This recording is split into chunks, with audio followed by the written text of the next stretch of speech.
Dear Florent, I follow your videos on YouTube just like those of Cesar Santos, Andrew Tischler, Mark Carter, Don Alfonso and many more.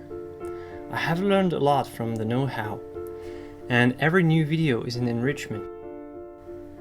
Unfortunately, however, I do not manage to make something out of this treasure, except for a few commissioned works for the family and once every year a small exercise picture.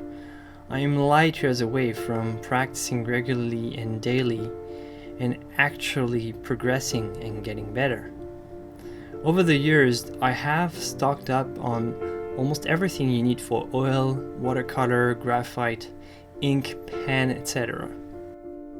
I bought books, which I didn't work through consistently. I even have the great luck to live in my own little house where I could set up a small studio. I'm already ashamed to be blessed with all the presents, but not to make anything out of it. My problem is that I'm afraid to paint. Fear of failing, not being able to meet my own demands, etc. With my last bigger painting 2 years ago, I got stuck again after the underpainting. I lack the courage to develop the painting further, and I'm afraid I won't be able to do it and destroy the underpainting, which has become quite good until then. The so-called red thread, which I would have to develop for myself from all these tutorials, is missing. I'm desperately looking for a way that leads me to daily training, be it sketching, drawing, painting or whatever, without excuses that the lawn has to be mowed or any other work in the house has to be done first. Dear Florent, maybe you know this situation from others and you have a hint on how to proceed here to pull myself by the hair out of the swamp. Okay, thank you for your patience in reading this.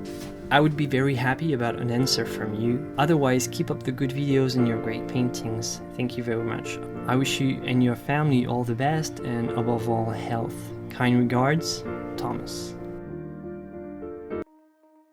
Dear Thomas, your email touched me deeply. I think you're afraid of the potential within yourself. It's dying to be expressed, but you're afraid of what might come out. There is no way to pull yourself by the hair out of the swamp.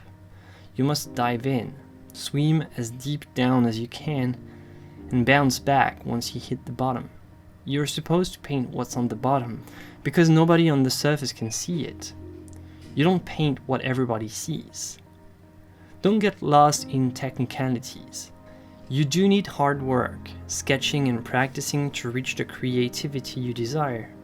But more importantly, you need a reason to do the hard work. Learning how to speak Japanese is a lot more difficult if you know there's not going to be anyone to talk Japanese to in the future. But if your significant other lives in Japan, you can learn faster and better than anyone, because there's a good reason for that. What is your reason to learn how to paint? What is your why? Can you face it? Can you name it? I'm going to give you mine. I'm overly conscious of my mortality.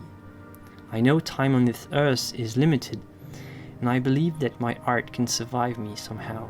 There was a lingering anguish within me that needed to be expressed through my art. So, 7 or 8 years ago, I decided to dedicate myself to this very thing. I did the hard work, the daily training, etc. I did face all the problems you're afraid of facing.